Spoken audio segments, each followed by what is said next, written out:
Hello student, कैसे हैं आप सब। आशा है आप सब ठीक होंगे। तो आज हम करेंगे वर्कशीट 19 अध्याय 7 नए प्रश्न नए विचार, बुद्ध की कहानी। तो जैसे कि आप पिक्चर देख रहे हैं, ये महात्मा बुद्ध की पिक्चर है। तो आज हम महात्मा बुद्ध के बारे में ही पढ़ेंगे। बौद्ध धर्म के संस्थापक सिद्धार्थ थे, जिन्हें गौतम के नाम से भी जाना जाता है। जो महात्मा बुद्ध थे, उनके बचपन का नाम था सिद्धार्थ, जिन्होंने बौद्ध धर्म की स्थापना की थी। और उनका नाम गौतम गौतम भी था, महात्मा बुद्ध का नाम। उनका जन्म लगभग 2500 वर्ष पहले हुआ था। युवा अवस्था में ही ज्ञान की खोज में उन्होंने घर के सुखों को छोड़ दिया और अनेक वर्षों तक भ्रमण करते रहे। उन्होंने बोध गया बिहार में एक पीपल के नीचे कई दिनों तक तपस्या की। अंततः उन्हें ज्ञान प्राप्त हुआ। आपको पता है कि सिद्धार्थ जो है वो महलों में रहता था, राजकुमार था।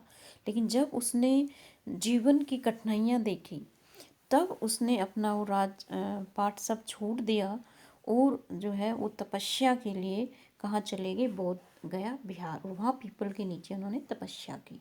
फिर उन्होंने जो है ज्ञान प्राप्त किया। देखो ये ज्ञान का सिंबल है पीछे। इसके बाद वे बुद्ध के रूप में जाने गए। यहाँ से वे सारनाथ वाराणसी के निकट गए, जहाँ उन्होंने पहली बार उपदेश दिया। तो महात्मा गांधी ने पहला उपदेश कहाँ दिया था? सारनाथ में। वो कहाँ पर है? वाराणसी के निकट। कुशीनारा उत्तर प्रदेश में मृत्यु से पहले का शेष जीवन उन्होंने लोगों को शिक्षा देने में व्यतीत किया। ओके, कुशीनारा में वो रहे मृत्यु से पहले और लोगों को वहाँ पर ज्ञान की रोशनी दी। बुद्ध ने शिक्षा दी थी कि यह जीवन कष्टों और दुखों से भरा हुआ है और ऐसी हमारी इच्छा और लालसाओं के कारण होता है। तो स्टूडेंट, जितने भी दुख और कष्ट होते हैं उनका मेन रीज़न क्या है? हमारी इच्छाएं, हमारी लालसाएं, जो कि हमें नहीं करनी चाहिए। उनके अनुसार आत्म संयम अपना कर ही हम ऐसी लालसाओं से मुक्ति पा सकते हैं। हमें अपने ऊपर संयम रखना चाहिए और उन लालसाओं से, उन इच्छाओं से मुक्ति पानी चाहिए। उन्होंने लोगों को दयालु होने तथा मनुष्य के साथ साथ जानवरों के आदर करने की शिक्षा दी।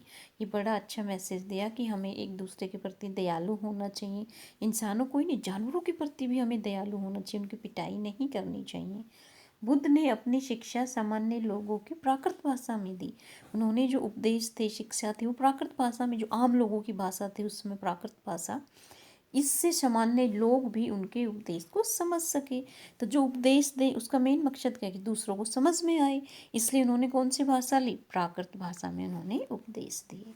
तो अब हम करते हैं प्रश्नों के उत्तर। फर्स्ट प्रश्न है हमारा, बुद्ध ने पहला उपदेश कहाँ दिया था? ये देखो, बुद्ध ने पहला उपदेश दिया था सारनाथ वाराणसी के निकट दिया था। ओके, सेकंड क्वेश्चन, बुद्ध ने प्राकृत भाषा में शिक्षा क्यों दी थी? शिक्षा इसलिए दी ना ताकि सबको समझ में आए शिक्षा। बुद्ध ने प्राकृत भाषा में शिक्षा इसलिए दी थी क्योंकि सामान्य लोग भी उनके संदेश को समझ सके। जब समझेंगे तभी तो वो जीवन में उनको अपनाएंगे। इसलिए बुद्ध ने प्राकृत भाषा में शिक्षा दी।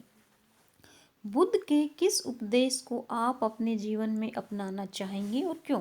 वैसे तो हमें बुद्ध के सारे उपदेश अपने जीवन में अपनाने चाहिए, लेकिन फिर भी यदि चॉइस पूछी जाए तो मैं दयालु होना, महात्मा बुद्ध ने लोगों को बहुत सारे अच्छे उपदेश दिए, जिनमें से मैं अपनाना चाहूँगी।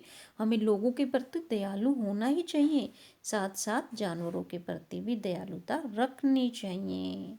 तो स्टूडेंट, आज की वर्कशीट आपको उपदेश देने वाली थी और आपको अपने जीवन में अच्छी अच्छी बातें अपनानी हैं। Thank you for watching this video. Have a nice day.